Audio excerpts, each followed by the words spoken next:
Hello friends, if you are residing in UK and your child is going to the school, you must have heard about grammar schools in UK. So in today's video, we are going to see what the grammar schools are and what are the advantages and disadvantages of selecting a grammar school for your child. Based on this information, you can further decide whether you really want to go in a grammar school or not. So let's get started. So what the grammar schools are in UK? So it is still a state-funded school, but it's a type of secondary school that selects its student based on the academic ability. Historically, grammar schools were part of a traditional school education system introduced into 20th century, which separates children into three type of schools based on their performance into the 11 plus exam. The three type of schools are the one which is more inclined towards academics. Second one, which is more inclined towards more practical and non-academic skills. And third one, which focus on vocational education. They became selective institution, meaning the admission to these type of grammar schools are based on the student's performance in A plus exam, which is taken in the start of year 6, typically when your child is at the age of 11. Although the grammar school system was abandoned in 1970s in the favor of comprehensive schools. However, there are a number of grammar schools still exist, particularly in the area of Kent, Buckinghamshire, and Lincolnshire. Now, let's see what the advantages of going into grammar school. So the very important and first advantage of going to grammar school is high academic standards. So the grammar schools are known for their rigorous academic curriculum.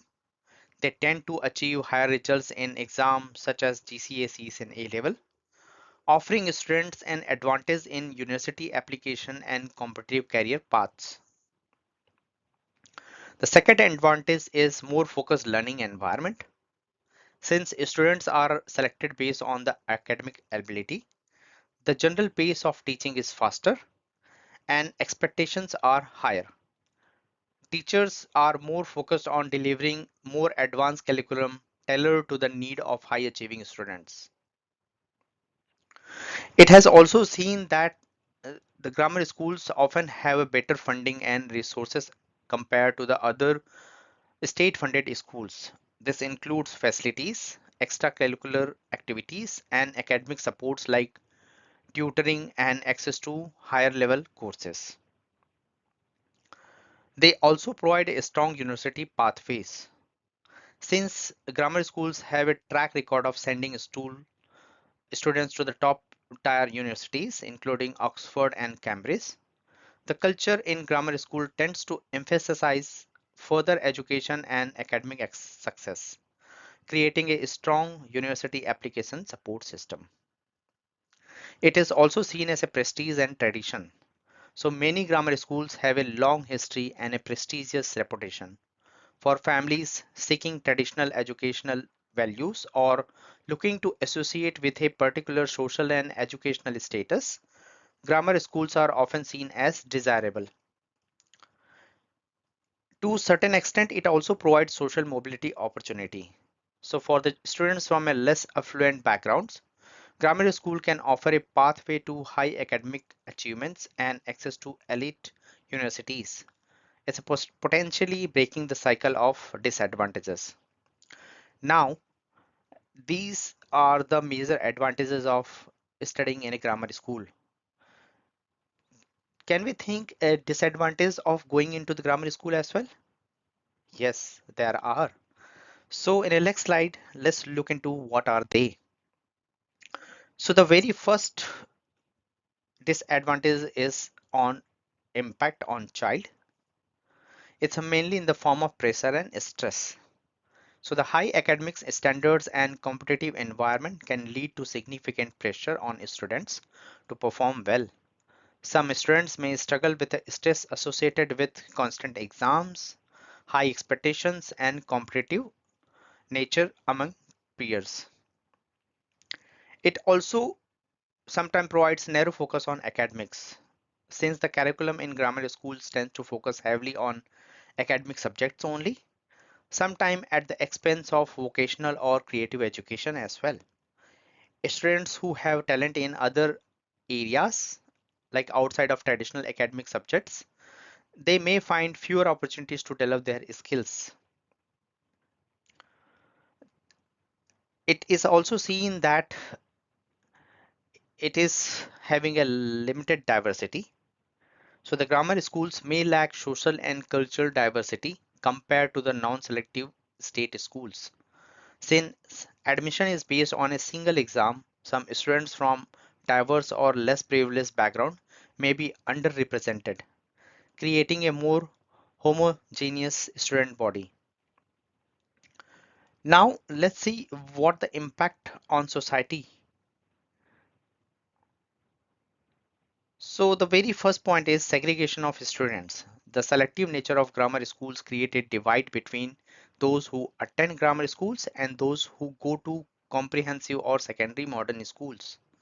This separation can result in a two-tier education system where grammar school students are perceived as more academically capable, which may foster elitism. It also generates social inequality. So despite offering some opportunity for social mobility, grammar schools are often criticized for disproportionately benefiting middle class families. Wealthier families can afford private tuitions to help their children pass the 11 plus exam, potentially reinforcing educational inequalities rather than alleviating them. It is also seen that admission to grammar schools is since selective, which means the students who do not pass the 11 plus exams are excluded. And the percentages of students not getting into grammar schools are very high. This can create a division in the local education system, where students who don't make it into grammar schools may feel disadvantaged or stigmatized. So these are the major disadvantages of studying in a grammar school and having them in a society. Now let's conclude. So the grammar schools in the UK, they definitely offer a academically focused high pressure environment that can benefit school and students with strong academic abilities, helping them succeed in a competitive universities and careers. However, at the same time, since the selective nature of these schools has its own disadvantages and drawbacks, especially in the terms of social equality and the well-being of a student who may feel pressurized by the intense academic environment. Balancing the advantages and disadvantages of the grammar school depends completely on the individual needs and aspirations of each student. As well as it also depends on the broader concern about the educational equality into the UK. Based on these points, I would suggest that you take a cautious decision and then decide whether you want to go for a grammar school or a non-grammar state funded school. That's all in today's video. Thanks all and stay tuned.